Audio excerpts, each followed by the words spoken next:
आएगा। पूरी दिल्ली के अंदर आप जहां भी जाओगे आपको झीलें दिखाई देंगी, खूबसूरत आसपास लैंडस्केपिंग दिखाई देगी। अभी जितनी झीलें 26 झीलें बन के तैयार हो गई हैं। इन झीलों में मैं कई झीलों पे होके आया। अब वहां पे इतनी हरियाली है झीलों के चारों तरफ, इतना खूबसूरत वातावरण है, इतनी शुद्ध हवा है।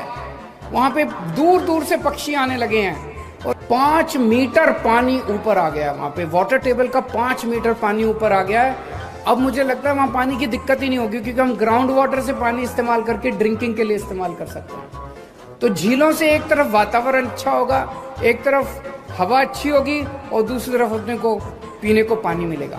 सर ने कहा था, केजरीवाल सर ने, कि घर घर पानी जाएगा। ये देखो रोडों पे भी पानी आ गया अब तो।